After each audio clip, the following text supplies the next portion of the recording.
Sometimes getting your solar set up and running isn't as simple as just getting the parts, bringing them home, connecting them, turning on a switch, and having power. You got to do planning, you got to do work, you got to do renovation. If you have a lot of trees, you might have to eliminate or trim trees. A situation like I have here, I live in a house that's more than 150 years old. It's so old the records don't even go back to who originally had it or what it was. But yeah, it's really, really old. So this is the room where all the components are going to go for the solar and the wind. Battery bank, charge controllers, inverters, circuit panels, breakers. And before I can do that, I need to clean this room out. Lifetime of stuff. Yeah, that's what I'll call it, stuff. Some people call it junk, some people call it stuff, but yeah, it's time for the in with the new and the out with the old thing to happen. So I got to figure out what I'm going to keep, what I'm going to get rid of. But the main things are, with this house being so old and the elevation is very low, we're only 400 feet above sea level, so we're sitting on a very, very high water table. Get a lot of seepage in here, especially when it rains, but even when it don't rain, sometimes we can get some seepage in here. But right outside this wall, only about maybe 2 feet away from it, between 2 and 4 feet, there's a cistern. And that thing goes down 10 feet into the ground, right where the bottom of that green window is. That's actually already about a foot below ground. This window over here, the bottom of that window where that fan is, that's ground level. But it's got an old brick foundation, various types of brick. Most of them are the old red type brick. You get a lot of seepage coming in through here. And unfortunately, because of that cistern being so close to this wall over here, I don't know if I'm going to be able to dig down to seal this wall from the outside. Plus there's a lot of drain tiles coming off the gutters close to this wall going into the cistern. So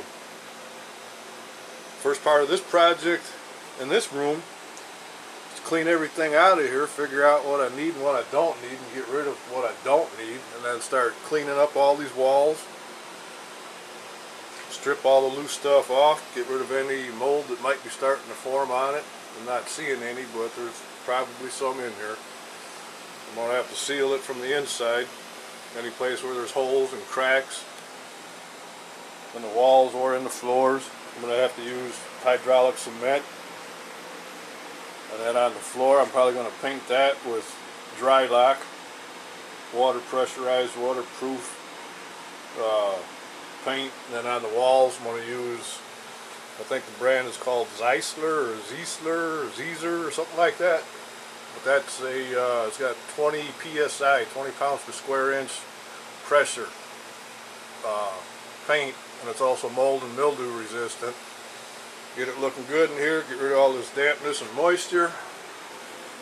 I got to fill in this hole. You can't see it because there's some mirrors and stuff there, but that hole is probably, I don't know, 1.5 feet by 2 foot. When I first moved in here, there was a big hump of concrete on the floor, and I thought somebody just dumped it there when they were finishing up the basement floor, so I cut it out and found a big, gigantic, huge, heavy boulder down there that I have no way of getting out. So I got to figure out what I'm going to do with that, patch that part in. But anyways, this section over here, since there's a window right there, right here is where I'm going to build my battery box. And these batteries are going to go in there. I'm going to have to get 2 more and add to it. This battery bank is only 690 amp hours right now at 12 volts. There's 6 volt golf cart batteries, Super Start, Fleet, and Heavy Duty. And that name Super Start is misleading because they're actually not a starting battery. These are golf cart batteries. They're very good too. They're made by Penn Manufacturing or Penn State. I forget what the name of that manufacturer is, but it's the same manufacturer that makes Deca batteries. And Deca batteries are very popular and very good in solar or renewable systems. So I got these locally, didn't have to pay shipping on them. Got them from a local O'Reilly's, and they're 230 amp hours each. I have them hooked up in series and parallel, so it's a 12 volt system, total 690 amp hours. Got a Midnight Solar charge controller. Got the Whiz Bang Junior, which I highly recommend. If you have a Midnight Solar charge controller, definitely get Whiz Bang Junior with the shunt. That way it charges your batteries more of a precision charge than a guesstimated charge. I'll be doing videos on this stuff later, but I wanted to get a video up and show where I'm starting, because like I said, this is going to be a project. We'll be making videos from start to finish, and this is the starting point. Fixing up these walls, sealing them, make them look good, get the battery box built over here, get my batteries in, get a vent tube and fan going out somewhere over here, and then move all the components after I remodel this wall here and make it look better.